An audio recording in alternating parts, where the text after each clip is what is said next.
Amara grew up in a household where love was the foundation of everything. Her parents, Mr. and Mrs. Okoye, were humble people who worked hard to provide for their family. They weren't wealthy, but they valued education above all, believing it was the key to a better future. This belief was instilled in Amara from a young age. Every morning, her father would remind her, education is the only inheritance we can give you, my daughter. Make the most of it. And Amara did just that. From the moment she started school, she excelled in every subject. She was the top student in her class, always bringing home the highest grades and winning numerous awards. Her parents couldn't have been prouder. They would often boast about her achievements to their neighbors, who would nod in admiration. At school, Amara was known as the bright, quiet girl who always had her nose in a book. She wasn't the most popular student, but she didn't mind. Her focus was on her studies, and she was determined to make her parents proud. However, as she entered her teenage years, things began to change. Amara's friends at school started to take an interest in boys. During breaks, they would gather in small groups, giggling and sharing stories about their latest crushes. They talked about the boys they met online, the messages they exchanged, and the promises of love that filled their conversations. Amara, who had never been interested in such things, found herself curious. She listened quietly as her friends discussed their experiences, feeling a strange mix of excitement and unease. It wasn't long before her friends began to pressure her. Amara, you should get a boyfriend too. One of them said. You're so pretty and smart. Any boy would be lucky to have you. Amara blushed, shaking her head. I don't have time for that, she replied. I need to focus on my studies. But the seed had been planted. As the weeks passed, Amara couldn't stop thinking about what her friends had said. She started to feel like she was missing out on something, like there was a whole world of experience that she was denying herself. Still, she pushed the thoughts aside, determined to stay on track. Then, on her 16th birthday, everything changed. Her parents, wanting to reward her for her hard work and dedication, surprised her with a brand new cell phone. It wasn't the latest model, but to Amara, it was perfect. She had never owned a phone before, and the idea of having one thrilled her. She could now stay in touch with her friends, listen to music, and maybe even explore the world beyond her small town. Her parents, trusting her completely, set only one rule. She should use the phone at home after school, but not during classes or late at night. Amara agreed without hesitation, grateful for their trust. At first, Amara used the phone exactly as her parents had intended. She would come home from school, complete her homework, and then spend a few hours chatting with her friends or browsing the internet. She discovered social media and quickly set up a Facebook account where she connected with her classmates and began following pages related to her favorite subjects. But as she spent more time online, Amara began to notice how different her life was from the glamorous, carefree lives of the people she saw on social media. Her friends, too, seemed to be having fun than she was. They would post pictures of themselves at parties, on dates, or just hanging out, and Amara couldn't help but feel a pang of envy. Her friends noticed the change in her and began to tease her about it. Come on, Amara, live a little, they would say. You're always so serious. Have some fun for once. Amara would laugh it off, but their words lingered in her mind. She started to feel like maybe they were right. Maybe she was missing out on something. Maybe it was time to start living her life instead of just studying all the time. One evening, as she was scrolling through Facebook, a message popped up from someone she didn't recognize. His name was Jay, and his profile picture showed a young man with a kind smile. The message was simple. Hi Amara, I came across your profile and thought you seemed interesting. Want to chat? Amara hesitated, remembering her parents' warning about talking to strangers online. But Jay seemed harmless and she was curious. It was just a chat after all. What could be the harm in that? She replied, and before she knew it, they were chatting every evening. Jay was charming and attentive, always asking about her day and making her laugh. He complimented her on her intelligence and beauty, telling her she was different from other girls he knew. Amara found herself looking forward to their conversations, which became the highlight of her day. As her relationship with Jay deepened, Amara's behavior began to change. She started spending more time on her phone, even sneaking it into her room late at night to chat with Jay after her parents had gone to bed. Her grades, once impeccable, began to slip. She was no longer the first to raise her hand in class, and her teachers noticed her lack of focus. But Amara didn't care. She was caught up in the excitement of her new friendship, in the thrill of having someone who seemed to understand her in a way that no one else did. Her parents, who had always trusted her implicitly, began to worry. They noticed that Amara was spending more time in her room and less time studying. She seemed distant, distracted, and when they asked her about it, she would brush off their concerns with a smile. "I'm fine, Mom, just a little tired from school." But the truth was, Amara was changing, and she didn't know how to stop it. As the days turned into weeks, Amara's connection with Jay grew stronger. What had started as harmless chatting soon became the center of her world. Jay seemed to understand her in ways no one else could. He listened to her frustrations, her dreams, and her fears, always knowing the right thing to say to make her feel special. But as her attachment to Jay deepened, so did the distance between her and her family. Her parents, who has always been close to her, noticed the change and grew increasingly concerned. Amara, who once eagerly shared every detail of her day, now seemed to withdraw into herself. She spent more and more time in her room, her phone always in hand, her mind a million miles away. "Amara, dinner is ready," her mother called one evening, setting the table with the usual care and attention. She waited for a response, but none came. With a sigh, she walked to Amara's room and knocked gently on the door. "Amara." The door creaked open, revealing Amara laying on her bed, her phone glowing softly in the dim light. "I'm not hungry, Mom," she said without looking up. "I'll eat later." Mrs. Okoye's heart ached at the sight of her daughter, so distant, so absorbed in a world she couldn't reach. "You need to eat, Amara. You hardly touched your food these past few days." "I'm fine, really." Amara replied, still not meeting her mother's eyes, just a bit tired. Mrs. Okoye didn't press further. She knew something was wrong, but Amara was no longer the open communicative child she had once been. She closed the door softly, hoping that whatever was troubling her daughter would pass. But it didn't pass. Amara's grade continued to slip, and her teachers, who had once praised her as a model student, began to express their concerns. "She's not the same, Mr. Okoye," her maths teacher said during a parent-teachers meeting. "Amara used to be so focused, so dedicated, but now it's like she's somewhere else." Her father listened, nodding grimly. "We noticed it too," he admitted. "She's been very withdrawn lately." "Maybe it's just a phase," the teacher suggested gently. "Teenagers go through a lot of changes, but I think it's important to keep an eye on her." At home, the tension was palpable. Amara could feel her parents' worry in every glance, every conversation that ended with awkward silences. She knew they were concerned, but she didn't know how to explain what was happening to her.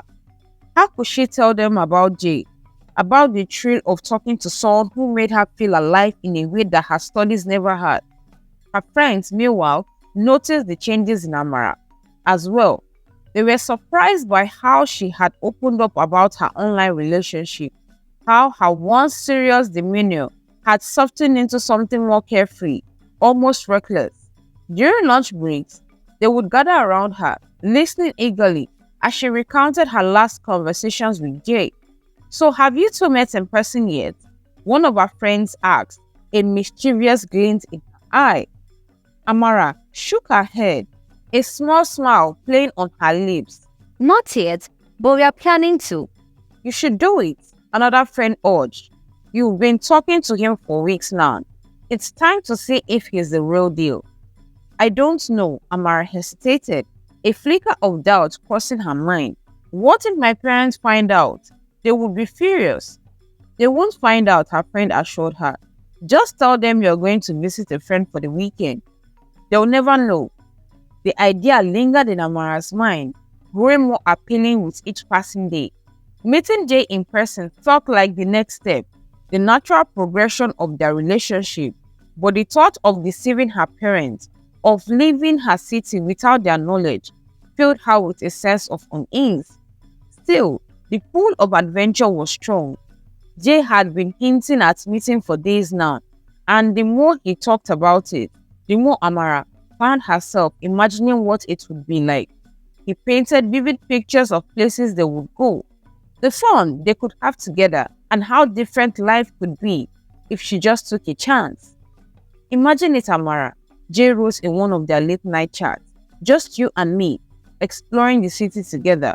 No parents, no school, no stress, just freedom. Freedom, the word echoed in Amara's mind. There is something deep within her.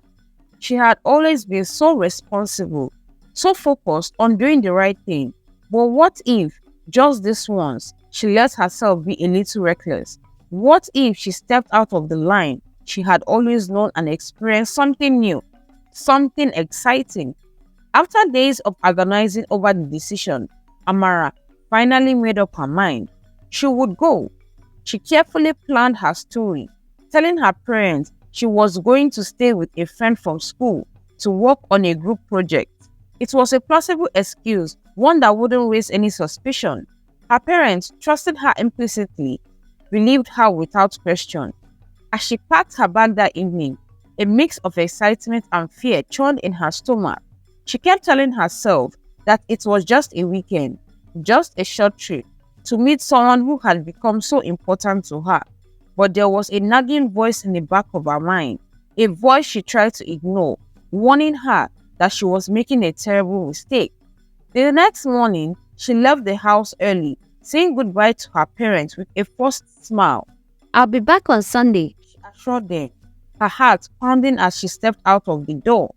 Don't worry about me. Her mother hugged her tightly, her concern shone in the lines of her face. Be careful, Amara, she said softly, and if you need anything, don't hesitate to call us. I will, Mom, Amara promised, feeling a pang of guilt as she walked away. She knew she was lying, and it weighed heavily on her conscience. But the lure of meeting Jay, of stepping into a world that seemed so much exciting than her own, was too strong to resist. As she boarded the bus to the city where Jay lived, Amara tried to push the doubt aside. She watched the familiar landscape of her hometown fade into a distance, replaced by the bustling streets and towering buildings of the city. Excitement she had felt before now tingled with growing sense of unease, but she forced herself to stay calm. This was her adventure, and she was determined to see it through. When the bus finally arrived at the station, Amara stepped up, her heart racing as she looked around for Jay. The station was crowded, filled with people rushing to and fro, their faces blurred in the chaos. Amara clutched her bag tightly, her eyes scanning the crowd for the familiar face she had only seen in pictures. And then she saw him. Jay was standing by a bench, his hands in his pockets, a smile on his face.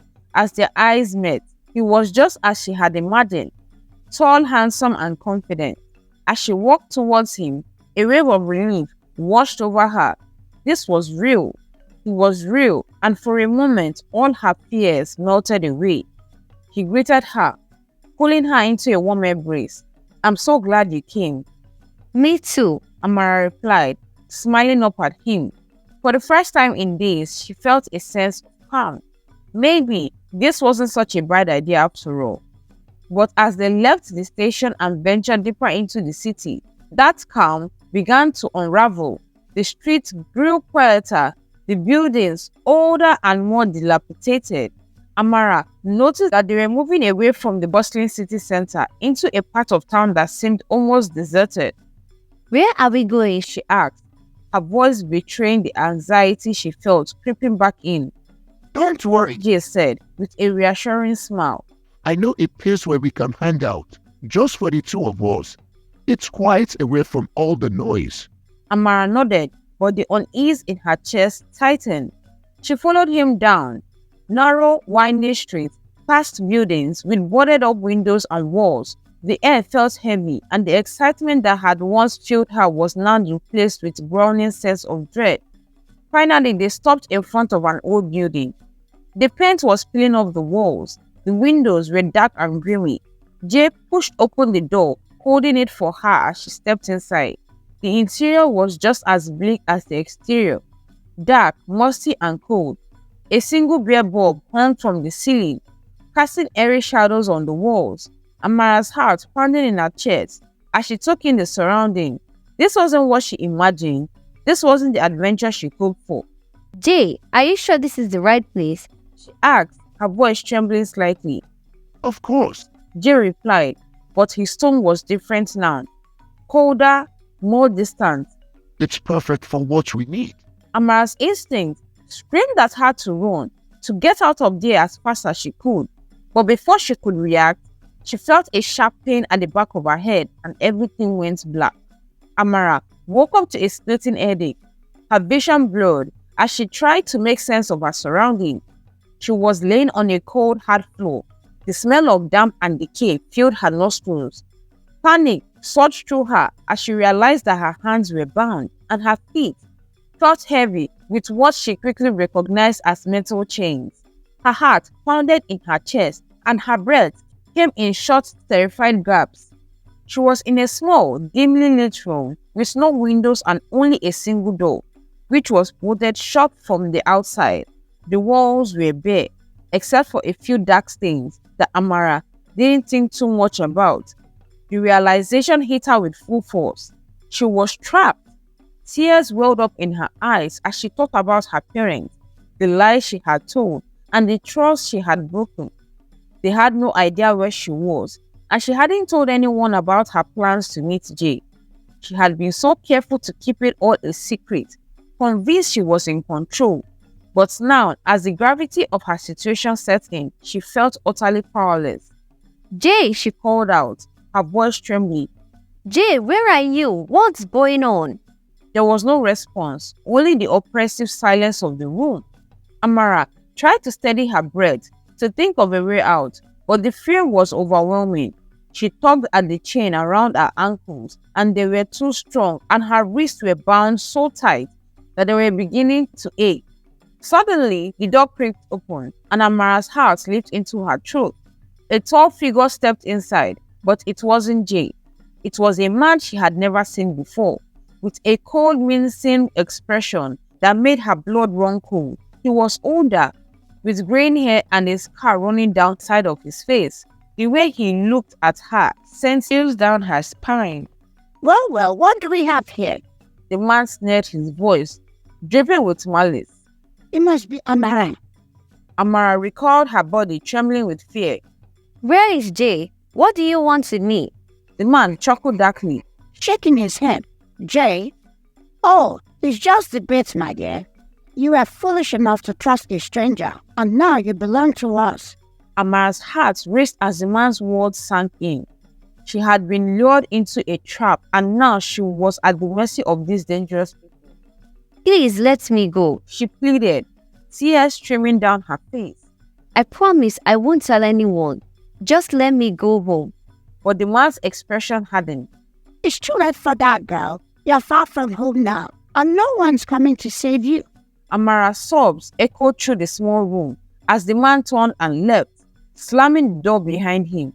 She was alone again, her mind racing with fear and regret. How had she let this happen? How had she allowed herself to be so easily deceived? Meanwhile, back in her hometown, Amara's parents were growing increasingly frantic. It was Saturday evening, and Amara still hadn't returned home.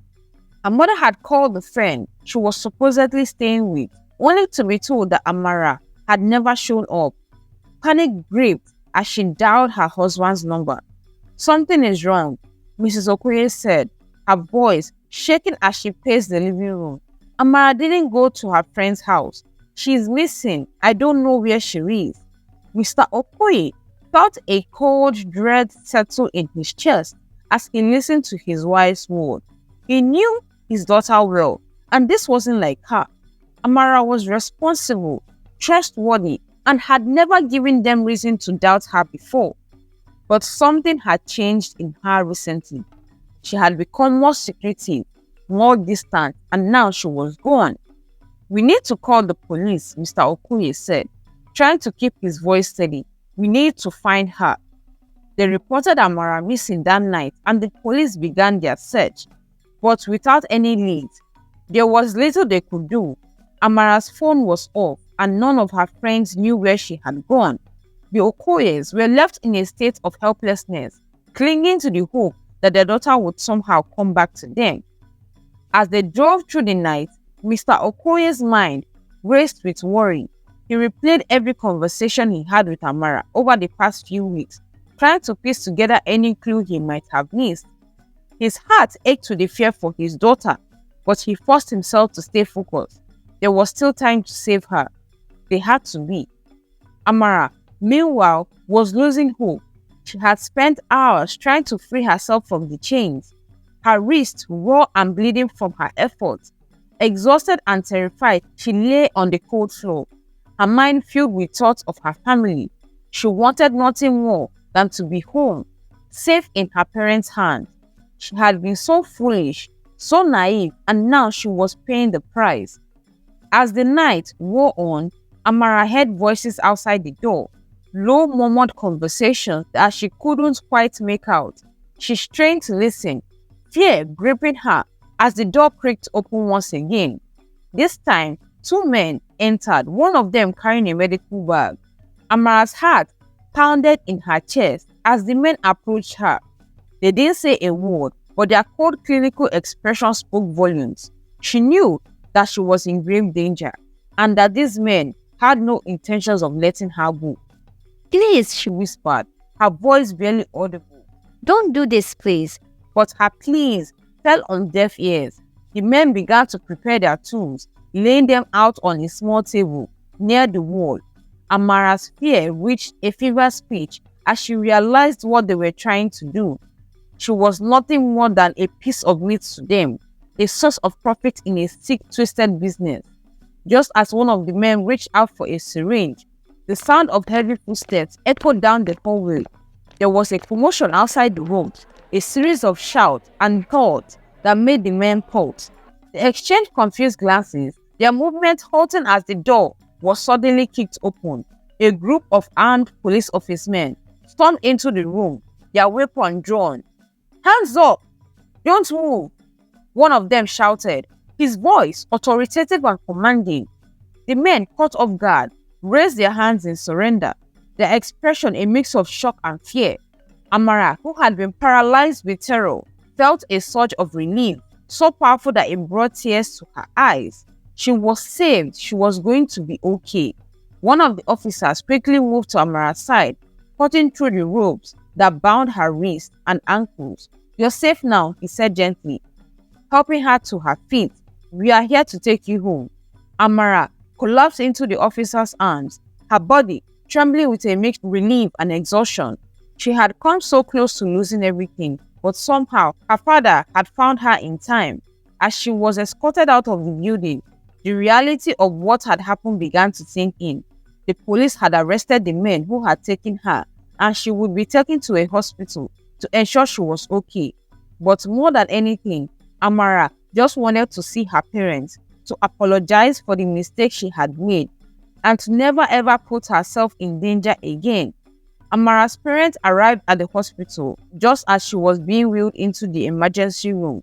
When she saw them, she broke down in tears, overcome with guilt and shame. She had been so close to losing everything, and she knew that she had put her parents through unimaginable pain.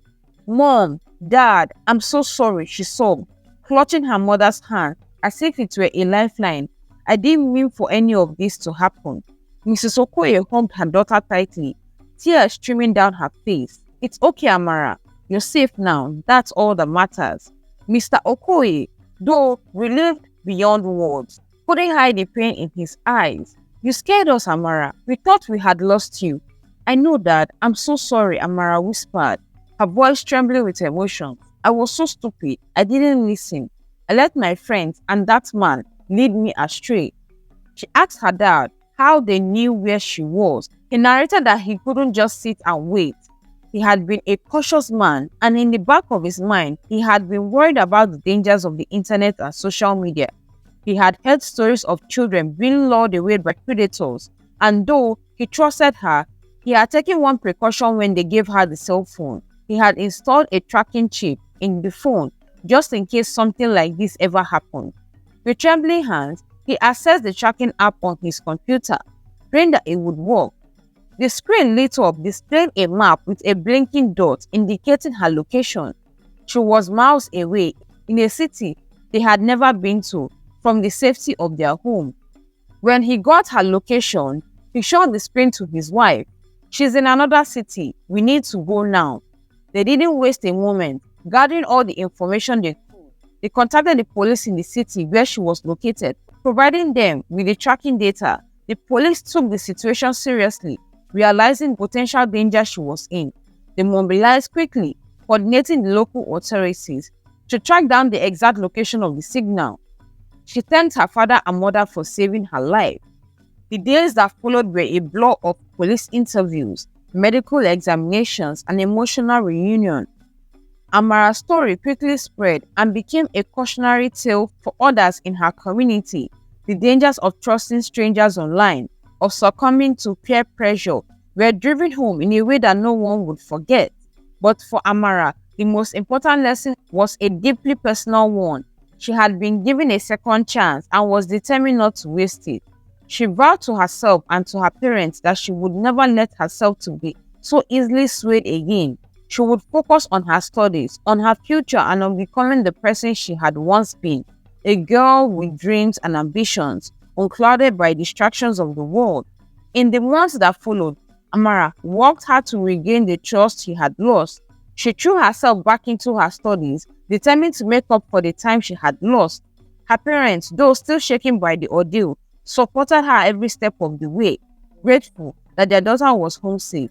The experience had changed Amara, but in many ways, it had also made her stronger. She had faced darkness and danger, and she had come out the other side with a renewed sense of purpose. She no longer cared about what her friends thought or about fitting in with the crowd. She knew who she was and what she wanted from life, and she was determined to achieve it. And for Amara, it was a new beginning, a chance to start over, to live her life with the wisdom she had gained, and to never forget the lessons she had learned, that the choices she made would shape her future, and that she had the power to choose the path that was right for her. The end. Why don't you leave the lessons you learned from this story in the comment section? I'll see you in my next story. Bye. Thank you so much for watching till the end. Please click on the subscribe button to support us. Turn on the post notification to get notified when I upload a new story. Like, share, and comment your thoughts. Till then, bye.